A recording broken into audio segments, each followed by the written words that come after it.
சத்து உருண்டை செஞ்சு கொடுக்க போகிறேன். அதுக்கு இந்த கப்புக்கு 1 கப்பு பாதாம், 1/2 கப்பு முந்திரி, 1 கப் கடலை பருப்பு, 1 கப்பு சிறுபருப்பு பாசிப்பருப்பு, ஒரு 1/2 கப்பு உளுந்து நல்லா எலும்பு வலிக்கலாம் நல்லது. அதனால் 1/2 கப்பு உளுந்து, 1 கப்பு அரிசி, இவ்வளோத்தையும் தனித்தனியாக வறுத்து வச்சுருக்கேன்.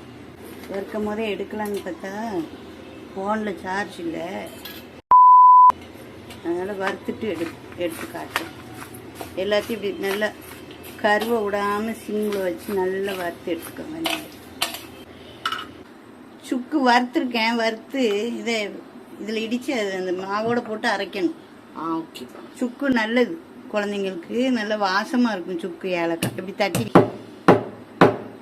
வறுத்து இப்படி மிக்சியில் அரைச்சி பவுடர் ஆக்கி கொண்டு வந்துட்டேன்.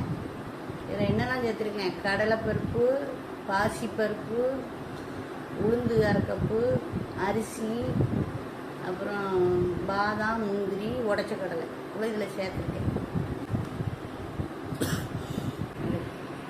குறகொண்டு இருக்கிறது தனியாக எடுத்துட்டோம். குழந்தைங்க சவைக்க மாட்டாங்க, அதனால அரிசி தனியாக எடுத்துட்டேன். இதோட 1 கப்பு ராகி மாவு சேர்த்து, கேப்ப மாவு, கருப்பட்டி 1/2 கிலோ கருப்பட்டி வையிருக்கேன். இந்த ரெண்டு சரட்டையும் போடுறேன். இது வேண்டாம், இது எடுத்து வச்சுட்டு 1 டம்ளர் தண்ணி ஊற்று. நல்லா கரைஞ்சி பாவாக வந்ததும்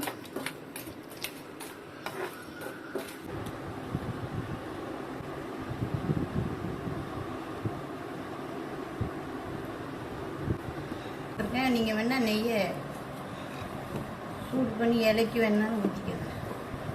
நான் அப்படியே போட்டுட்டேன். கருப்பட்டி பாவு காய்ச்சி அப்படியே ஊற்றிடாதீங்க, மாவுக்கு தேவையான அளவு ஊற்றுங்க.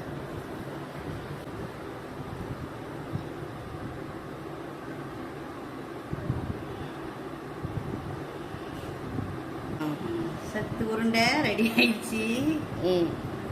நல்ல லட்டு மாதிரி இருக்குது. கருப்பட்டிலாம் சேர்த்து உடம்புக்கு நல்லது. இந்த கருப்பட்டி, சுக்கு, ஏலக்காய், நல்ல பயிர் வகைகள் எல்லாம் சேர்த்து நல்லா அரைச்சி பொடி பண்ணி இந்த மாதிரி கருப்பட்டி போட்டு செஞ்சு வச்சுருக்கேன். இது ஒரு பாக்ஸில் அடைச்சி வச்சுக்கோங்க. ஒன்று கொடுங்க குழந்தைங்களுக்கு. 1 2 காலையில் 1 சாயந்தரம் 1.